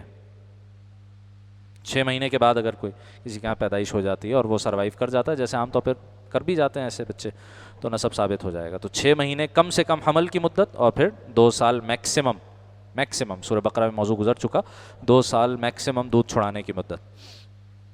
اور ظاہر ہے کہ یہاں قمری مہینے مراد ہے. حتیٰ اذا بلغ اشدہ، یہاں تک کہ جب وہ بچہ اب اپنی پوری توانائی کو پہنچ گیا، پوری قوت کو پہنچ گیا. وبلغ 40 سنۃ، اور 40 سال کی عمر کو پہنچ گیا. تو جسمانی قوت تو ایک لحاظ سے پہلے بھی آ جاتی ہے، لیکن جس کو ذہنی میچورٹی آپ کہیے، فکری بلوغت آپ کہیے، وہ 40 سال کی عمر ہے. یہی وجہ ہے کہ عام طور پر انبیاء علیہم السلام کو کس عمر میں نبوت ملتی تھی؟ 40 سال کی عمر میں نبوت ملتی تھی. تو اب جب کہ یہ پوری فکری طرح اور ذہنی سطح پر پوری طرح بلوغت کو پہنچ چکا ہے اور تمام حقائق اس کے سامنے، اب یہ دعا کرتا ہے. بڑی خوبصورت دعا سکھائی گئی. قال ربی اوزعنی ان اشکر نعمتک التی انعمت علی وعلی والدی، اے میرے رب مجھے توفیق دیجیے کہ میں آپ کی اس نعمت کا شکر ادا کروں جو آپ نے مجھ پر اور میرے ماں باپ کو عطا فرمائی. وان اعمل صالحا ترضا، اور مجھے توفیق دیجیے ایسے نیک عمل کروں جن سے آپ راضی ہو جائیں. یہاں تک کہ یہ دعا سورہ نمل میں حضرت سلیمان علیہ السلام کے الفاظ میں بھی گزر چکی. وَأَصْلِحْ لِي فِي ذُرِّيَّتِي، اور اللہ میرے لیے میری اولاد کو بھی صلاحیت دے دیجیے. تو 3 نسلوں کا ذکر ہو گیا، والدین، پھر ان کی اولاد، اور پھر اس اولاد کی اولاد، ان کے لیے بھی دعا ہو گئی. وَأَصْلِحْ لِي فِي ذُرِّيَّتِي، اللہ میرے لیے میری اولاد کی بھی اصلاح کر دیجیے، ان کو بھی صلاحیت عطا فرما دیجیے. انی تبت الیک، میں آپ کے حضور توبہ کرتا ہوں. وانی من المسلمین، اور میں فرمانبرداروں میں شامل ہوں. بعض روایات میں مذکور ہے کہ یہ صدیق اکبر رضی اللہ تعالیٰ عنہ کی دعا ہے. اور صحابہ اکرام میں واحد شخصیت ہیں جن کی 3 نسلوں کو صحابیت کا شرف حاصل. والد سیدنا ابو قحافہ رضی اللہ تعالیٰ عنہ فتح مکہ کے موقع پر ایمان لائے، خود صدیق اکبر، اور پھر ان کی ساری اولاد، سیدہ عائشہ رضی اللہ تعالیٰ عنہ، سیدہ اسماء رضی اللہ تعالیٰ عنہ، سیدنا عبد الرحمن، سیدنا محمد ابن ابی بکر رضی اللہ تعالیٰ عنہما، سب 3 نسلوں کو صحابیت کا شرف حاصل. اولئک الذین نتقبل عنہم احسن ما عملوا، یہ وہ لوگ ہیں جن سے ہم ان کے بہترین اعمال قبول کریں گے.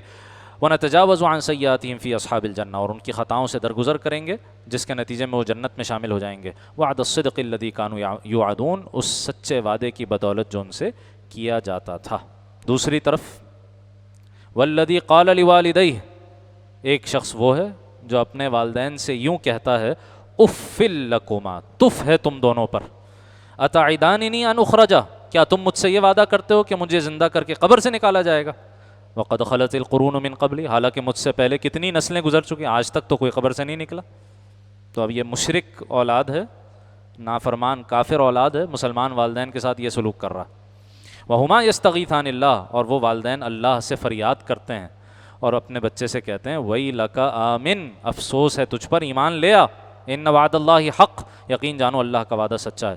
فیقول ما ھذا الا اساطیر الاولین، جواب میں وہ ان کا بیٹا نافرمان اولاد کہتی ہے ان باتوں کے سوا اس کی کوئی حقیقت نہیں، کہ یہ بس پچھلے لوگوں کے افسانے ہیں جو اب نقل کیے جا رہے ہیں، بس قصے کہانیاں ہیں اور کچھ نہیں ہے. معاذ اللہ، اس کے لیے ظاہر ہے جہنم کا فیصلہ. دوسرے رکوع کی آخری آیت وَيَوْمَ يُعْرَضُ الَّذِينَ كَفَرُوا عَلَى النَّارِ، اور اس دن کو یاد رکھو جب ان کافروں کو آگ کے سامنے پیش کیا جائے گا. اور کیا کہا جائے گا؟ یہ اہم بات ہے، ہمارے لیے بھی اہم ہے. خطاب تو یہ کفار سے ہو رہا ہے، لیکن اس میں ایک رویہ ہے دنیا کی زندگی کے بارے میں، وہ بیان ہو رہا ہے. اذهبتم طیباتکم فی حیاتکم الدنیا فاستمتعتم بها، تم نے اپنے حصے کی اچھی چیزیں دنیاوی زندگی میں ختم کر ڈالی اور ان سے خوب مزہ لے لیا. فالیوم تجزون عذاب الہون بما کنتم تستکبرون فی الارض بغیر الحق، آج تو تمہیں بدلے میں ذلت کی سزا ملے گی کیونکہ تم زمین میں ناحق تکبر کیا کرتے تھے. وبما کنتم تفسقون، اور کیونکہ تم نافرمانی کے عادی تھے. تم نے جتنے مزے کرنے تھے دنیا میں کر لیے، تم نے کوئی چھوڑا ہی نہیں آخرت کے لیے. یہ ایک رویہ ہے۔ حضرت قتادہ ایک تابعی ہیں رحمہ اللہ، وہ فرماتے ہیں ذکر لنا ان عمر رضی اللہ تعالیٰ عنہ، ہم سے یہ بات نقل کی گئی کہ سیدنا عمر فرمایا کرتے تھے لو شئت کنت اطیبکم طعاما، اگر میں چاہوں تو تم سب میں سب سے بہترین کھانا میں کھاؤں۔ ظاہر خلیفہ ہیں مسلمانوں کے، حکم دیں تو، بلکہ بعض صحابہ نے یہ مشورہ کر کے حضرت عمر کے سامنے تجویز پیش کی تھی کہ بھائی کچھ تو اپنا خیال رکھیں، آپ بالکل سوکھی روٹی اور اتنا ہلکا سا کھانا، اور ایک دسترخوان پر 2 کھانے جمع نہیں ہونے دیتے تھے حضرت عمر، اور لباس ایسا کھردرا، تو وہ قیصر اور کسریٰ کیسے لوگ زندگی بسر کر رہے ہیں، کچھ تو اپنا خیال رکھیں۔ تو کہا کہ میں اگر چاہوں تو سب سے بہترین کھانا میرا ہو، وَأَلْيَنَكُمْ لِبَاسًا، سب سے نرم ملائم لباس میرا ہو، وَلَكِنِّي أَسْتَبْقِي طَيِّبَاتِي لِلْآخِرَةِ، لیکن میں نے اپنی یہ ساری لذتیں آخرت کے لیے چھوڑی ہوئی۔ یہ جو کہا نا اذهبتم طیباتکم فی الحیاتکم الدنیا، تم نے تو اپنی ساری لذتیں دنیا میں پوری کر لیں۔ حضرت عمر کیا کہہ رہے ہیں؟ وَلَكِنِّي أَسْتَبْقِي طَيِّبَاتِي لِلْآخِرَةِ، میں نے تو اپنی یہ لذتیں آخرت کے لیے چھوڑ رکھی ہیں۔ تو کبھی کبھی کوئی ایسی لذت، کوئی ایسا پلیجر، کوئی ایسی نعمت جو جائز ہو، حلال ہو، آدمی اس نیت سے چھوڑ دے کہ جنت میں آزمائیں گے۔ کبھی کبھی ایسا کر کے دیکھنا چاہیے، اس کی اپنی لذت ہے۔ جنت کے لیے کسی لذت کو چھوڑنا دنیا کی، اس کی اپنی ایک لذت، اس کو بھی کبھی کبھی ایکسپیرینس کرنا چاہیے۔ آگے قوم عاد کا ذکر ہے، پہلے بھی ہم دیکھ چکے ہیں، اور پھر سورت کے اختتام پر جنوں کا واقعہ ہے کہ جو جنات نبی اکرم صلی اللہ علیہ وسلم کے پاس سے گزر رہے تھے جب آپ وادی نخلا میں طائف سے واپسی پر فجر کی نماز میں قرآن کی تلاوت فرما رہے تھے، تو ان جنات نے قرآن سنا اور ایمان لے آئے، اور ایسا ایمان لے آئے کہ جا کر اپنی قوم کو خبردار کیا۔ سورۃ الجن میں اس کی اور تفصیل آ جائے گی انشاءاللہ۔ آخری آیت میں فرمایا فَاصْبِرْ كَمَا صَبَرَ أُولُو الْعَزْمِ مِنَ الرُّسُلِ، بس اے نبی آپ اسی طرح صبر کرتے رہیے جیسے اولو العزم پیغمبروں نے صبر کیا۔ وَلَا تَسْتَعْجِلْ لَهُمْ، اور ان کے معاملے میں جلدی نہ کیجیے، كَأَنَّهُمْ يَوْمَ يَرَوْنَ مَا يُوعَدُونَ لَمْ يَلْبَثُوا إِلَّا سَاعَةً مِّن نَهَارٍ، جس دن یہ لوگ وہ چیز دیکھ لیں گے جس سے انہیں ڈرایا جا رہا ہے، اس دن انہیں یوں لگے گا جیسے وہ دنیا میں دن کی ایک گھڑی سے زیادہ نہیں رہے۔ یہ مضمون بار بار قرآن میں آیا، قیامت کے دن پہنچیں گے، لگے گا قبر میں یا دنیا میں ہم ایک دن یا دن کا کچھ حصہ بسر کر کے آئے۔ یہ وہ ہے دنیا کی حقیقت، وہاں جا کے کھلے گی کہ ایک دن کے لیے ہم نے خدا نخواستہ اگر اپنی عاقبت برباد کر دی ہو تو کیسی محرومی۔ بلاغ، یہ ہے وہ پیغام جو پہنچا دیا گیا۔ فَهَلْ يُهْلَكُ إِلَّا الْقَوْمُ الْفَاسِقُونَ، اب برباد تو وہی لوگ ہوں گے جو نافرمان لوگ ہیں۔ یہاں پر مطالعہ روکتے ہیں، انشاءاللہ آگے 3 مدنی صورتیں آ رہی ہیں، سورہ محمد صلی اللہ علیہ وسلم، سورۃ الفتح، سورۃ الحجرات، انشاءاللہ العزیز کل ان کا مطالعہ آگے بڑھائیں گے، ان میں کچھ تفصیلات ہیں، اور پھر کل تاقرات بھی ہے، انشاءاللہ کچھ زیادہ وقت لے کے مضمون کو آگے بڑھائیں گے۔ اللہ سبحانہ وتعالیٰ میں اپنے کلام کا صحیح فہم، اس کے مطابق عمل کی توفیق عطا فرمائے۔ الحمدللہ رب العالمین، والصلاة والسلام على سید الانبیاء والمرسلین سیدنا ومولانا محمد وعلى آلہ وصحبہ اجمعین۔ ربنا تقبل منا انك انت السميع العليم وتب علينا انك انت التواب الرحيم۔ اللهم صل وسلم دائما ابدا على حبيبك خير الخلق كلهم۔ ربنا آتنا في الدنيا حسنة وفي الآخرة حسنة وقنا عذاب النار۔ اللهم أجرنا من النار وأدخلنا الجنة مع الأبرار، یا عزیز یا غفار یا ارحم الراحمین۔